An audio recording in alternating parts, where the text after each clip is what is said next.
با طفل نوزاد در گوشش فقط اذان میخونیم یا اینکه باید قامت هم بخونیم؟ از آن حدیثش صحیح است، در سنن ابو داود است.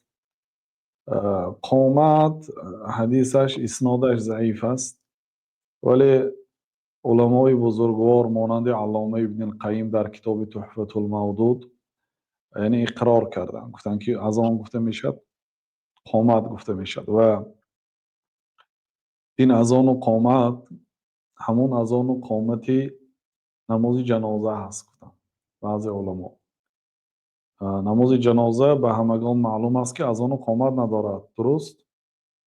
اذان و قامتش روزی که به دنیا آمد گفته شدگی است.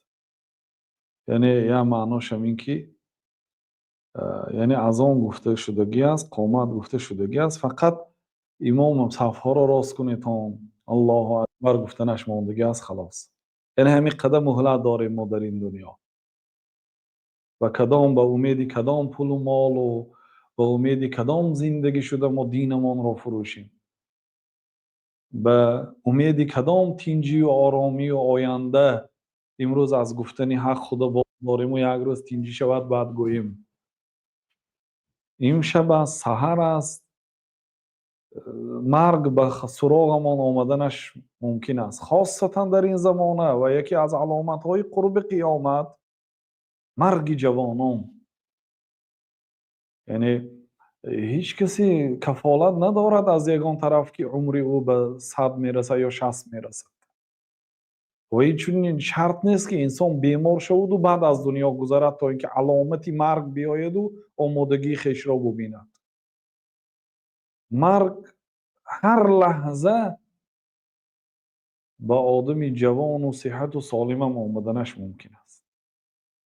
بنابراین ما وظیفه دار هستیم که هر لحظه باید آمادگی خیش را به حیات آخرت ببینیم، چون از آن گفته شده است، قامت گفته شده است، فقط الله اکبر مانده است. یعنی وقتی که به نماز از آن گفته میشد، قامت گفته میشد، چقدر وقت است تا الله اکبر امامه؟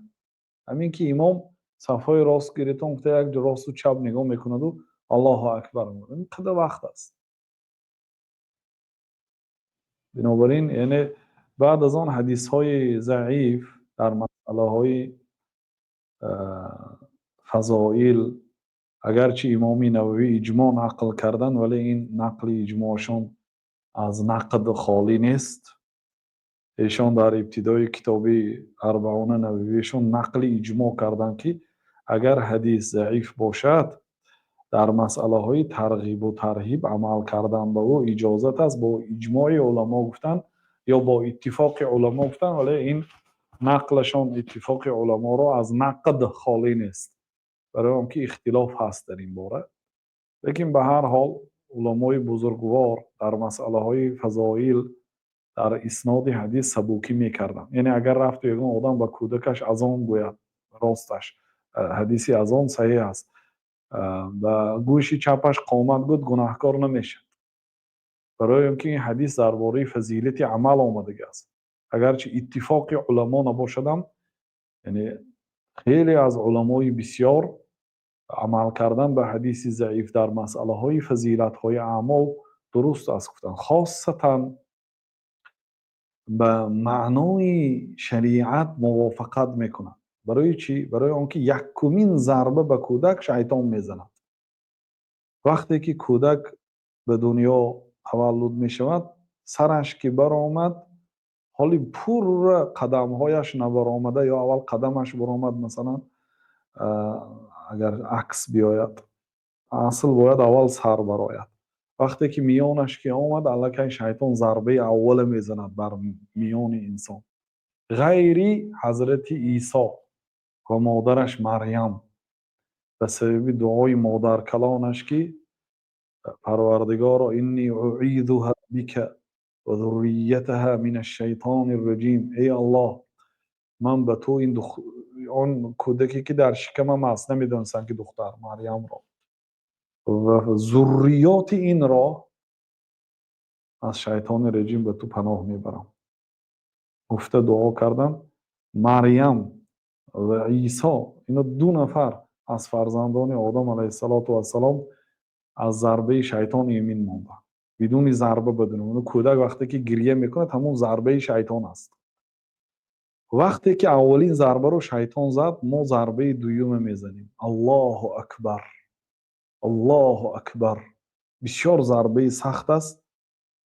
اذان و پیامبر صلی الله علیه و آله وقتی که اذان گفته شود شیطان میگریزد و حال اون که از خودش بادی آوازدار برآورده میگریزد تا اینکه نشنود اذان.